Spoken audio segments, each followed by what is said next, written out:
A ministra Gleisi Hoffmann deve disputar o Senado Federal pelo estado do Paraná. Isso foi um pedido do presidente Lula. Foi uma decisão do presidente Lula orquestrada ali com Gleisi Hoffmann. E os detalhes a gente tem com o Igor Damasceno. É isso, Igor?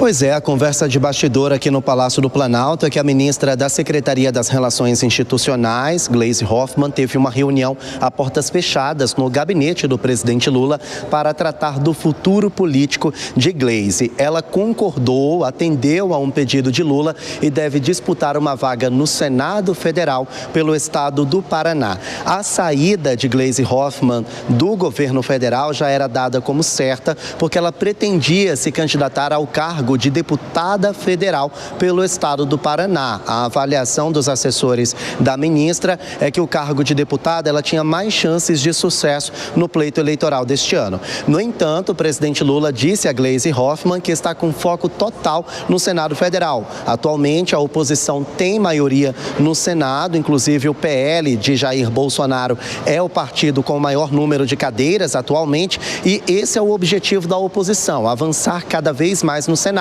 por causa das rusgas com o Supremo Tribunal Federal. Sabendo desse objetivo, então Lula quer colocar muitos aliados políticos, forças tanto da esquerda quanto da centro-esquerda, e conta com uma aliada histórica que é a Gleisi Hoffmann. Então ela concordou com Lula, não vai se candidatar ao cargo de deputada, vai se licenciar, pedir a exoneração do governo até abril, porque deve disputar o Senado pelo estado do Paraná. Outros ministros, como Wellington Dias e Camilo Santana, eles já estão assegurados ali no Senado, porque o mandato de um senador dura 8 anos e eles foram eleitos no exercício de 2023, tendo o cargo mantido pelo menos até 2031. Lula e a oposição estão com os olhos totalmente voltados para o Senado Federal no pleito eleitoral deste ano. Voltamos ao estúdio.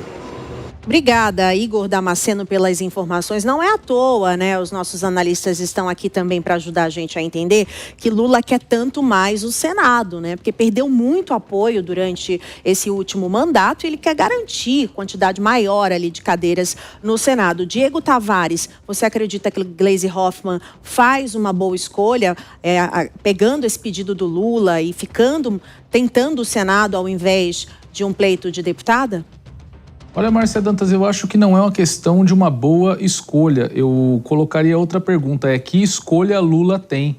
Porque o que nós observamos no Partido dos Trabalhadores e na esquerda de modo geral é muito pouco o investimento na questão da formação de novos quadros políticos. Então, a todo momento, o Partido dos Trabalhadores está buscando velhos aliados, figuras políticas que já são muito tarimbadas com um longo histórico de militância e também de passagem por cargos públicos no partido, para ocupar essas vagas que vão aparecendo, para ocupar esses espaços que devem ser ocupados, claro, por todas as forças. Afinal de contas, a política é uma grande disputa de poder. A Gleisi Hoffmann, por exemplo, ela já foi ministra da Casa Civil, é agora ministra de Relações Institucionais, já foi senadora, já foi deputada federal, já foi secretária de Estado no Mato Grosso do Sul, foi secretária de Estado também em Londrina. Enfim, é uma pessoa que já está há muito tempo no poder, já está há muito tempo ocupando cargos de poder em razão de sua presença e de seu trabalho na estrutura do Partido dos Trabalhadores. Então,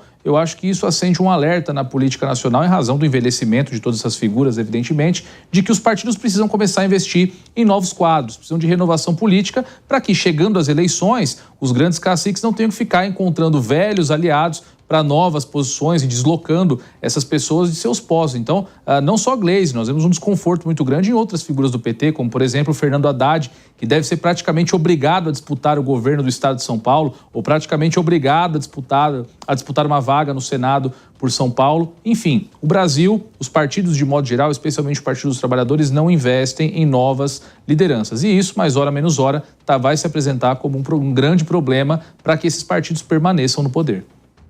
Pois é, e o problema também, Luana Tavares, é manter o capital político desses aliados. Porque, por exemplo, o Diego citou o Fernando Haddad, que tem uma rejeição tamanha. Na mesma pesquisa que eu citei agora há pouco do Alcolumbre e do Hugo Mota, o Haddad tem a maior parte da população que conhece e não gosta do que da população que conhece e gosta.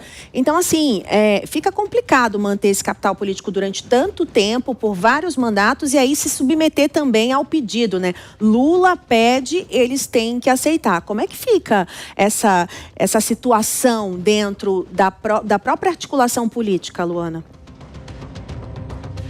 Excelente, Márcia. Olha, Diego não é meu parente, mas poderia ser, viu? Porque tenho uma opinião aqui muito parecida com ele em relação ao contexto no qual essas candidaturas vão sendo escolhidas e, principalmente, aqui fazendo uma análise da esquerda no Brasil, a dificuldade de se criar sucessão, de se formar novos quadros. Então, perfeita a colocação dele.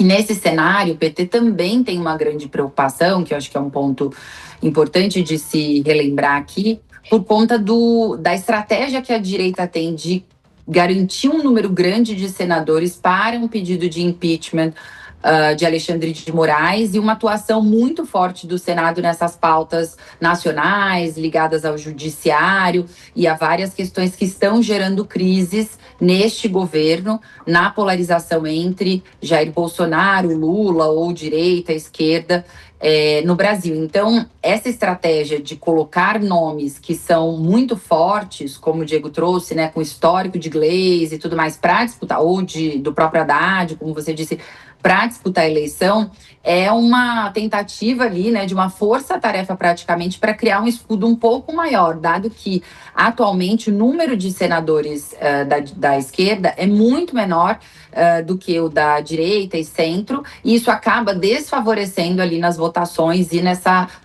desse cordão de força quando surgem assuntos institucionais fortes, que com certeza esse governo sendo renovado e garantindo uma reeleição, eles vão voltar a enfrentar e com ainda mais força.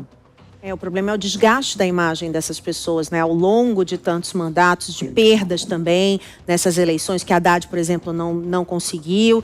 Então, é complexo, realmente, essa renovação precisa ser feita, né? De forma urgente. Obrigada, Diego e Luana, pelas suas análises.